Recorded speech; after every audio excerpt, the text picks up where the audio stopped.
Olá, irmãos, saúdo cada um de vocês com a graça e a paz do nosso Senhor Jesus Cristo, amém?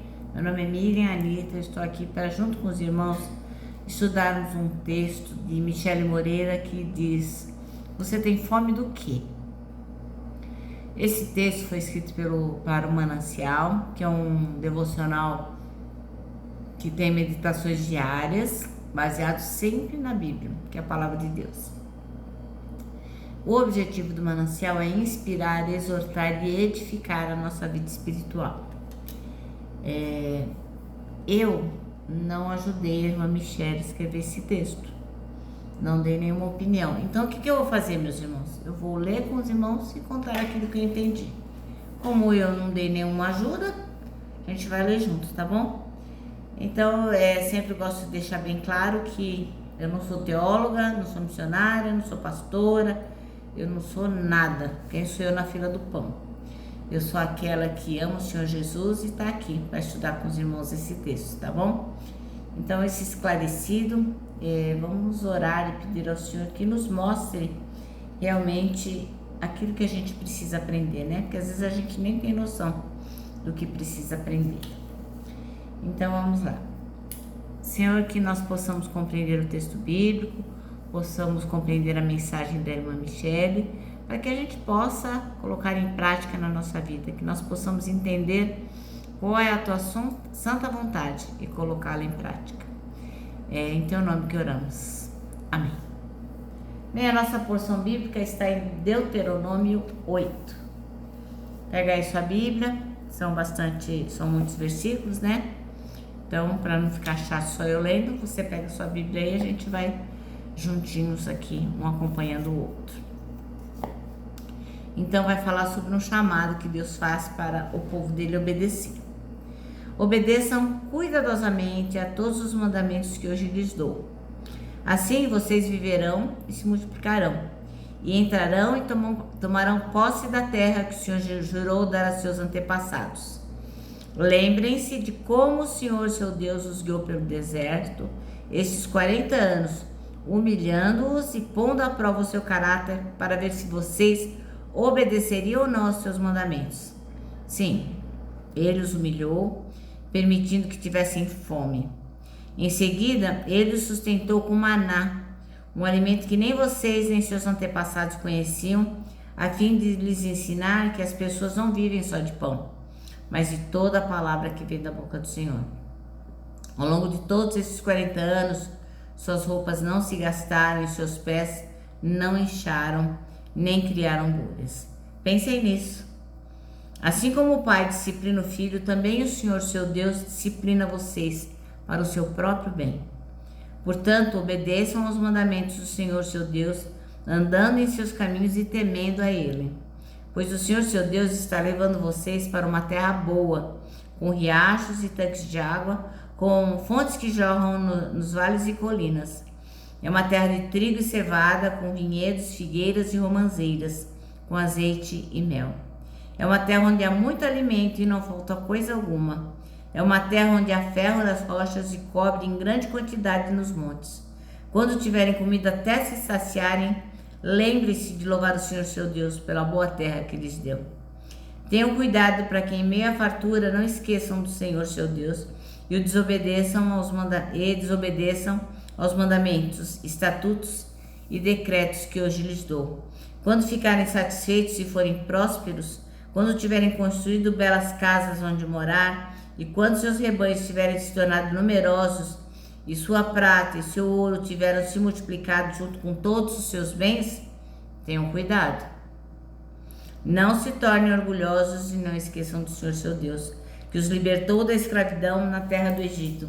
Ele os guiou pelo deserto imenso e assustador, cheio de serpentes venenosas e escorpiões, uma terra quente e seca. Ele lhes deu água da rocha, sustentou no deserto com maná, alimento que seus antepassados não conheciam para humilhá-los e prová-los para o seu próprio bem. Fez tudo isso para que vocês jamais viessem a pensar: conquistei toda essa riqueza com minha própria força e capacidade. Lembrem-se do Senhor seu Deus. É Ele que lhes dá força para serem bem-sucedidos, a fim de confirmar a aliança solene que fez com seus antepassados, como hoje se vê.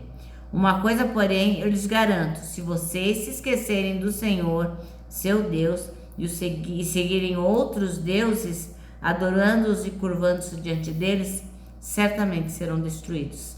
Assim como o Senhor destruiu outras nações em seu caminho, vocês também serão destruídos, caso se recusem a obedecer ao Senhor seu Deus. Amém? Então é um chamado de Deus, né? O povo obedecer realmente. E o texto da irmã Michele Moreira chama-se Fome de quê? E o versículo que ela escolheu foi o 3, que diz: assim ele os humilhou e os deixou passar fome, mas depois os sustentou com maná que nem vocês, nem os seus antepassados conheciam, para mostrar-lhe que nem só de pão viverá o homem, mas de toda a palavra que procede da boca do Senhor. Aí a irmã Michele conta uma experiência interessante, que quando ela e o esposo dela se conheceram, eles frequentaram todo tipo de rodízio. Diz que era rodízio de carne, de massa, de mousse, de comida, vegano, japonesa e até rodízio de petisco. Falou em petisco, eles estavam lá. Aí o que eles faziam? Eles combinavam e passavam um dia assim, ó, não comendo nada, passavam fome o dia inteiro, ou então comendo só um pouquinho. Para quê? Para quando eles chegassem lá no rodízio, no restaurante, comer, como se não houvesse amanhã. Se matar de comer. Então, era a política da vida deles, né? Eles passavam fome para poder comer um monte no rodízio. E aí, quando ela se converteu, no começo, essa área da vida dela não tinha tido grandes mudanças, né? Depois é que ela foi sendo transformada. Aí ela conta assim, né, que muitos irmãos, e eu penso que até hoje nas nossas igrejas, nos nossos encontros, eles toleram a glutonaria como se não fosse um pecado como todos os outros pecados, né? Então muitas vezes você vê no encontro de crentes, né, eles falam assim: ah, beber não bebe, mas come, que é uma beleza, né? Aí eles acham graça nessa ideia, essa ideia, né? Como que o crente come pra caramba, né? Não bebe, mas come, né? Não bebe bebida alcoólica, mas come que nem louco. E não tem graça nenhuma, né? Na verdade, quando a gente ri dizendo que a gente come demais, a gente está dizendo que está aprovando esse tipo de pecado, né? Porque essa não é a instrução de Deus pra gente, de forma alguma. O Senhor não quer que a gente peque de forma alguma, nem que pareça ser um pecado inocente, né? Em Romanos 8:8 diz assim, ó: quem é dominado pela carne não pode agradar a Deus. Então, se você come que nem um louco, porque você é crente e você não bebe bebida alcoólica, não tem graça nenhuma, viu, irmão? Isso é pecado. Porque quem é dominado pela carne, infelizmente, não pode agradar a Deus, né?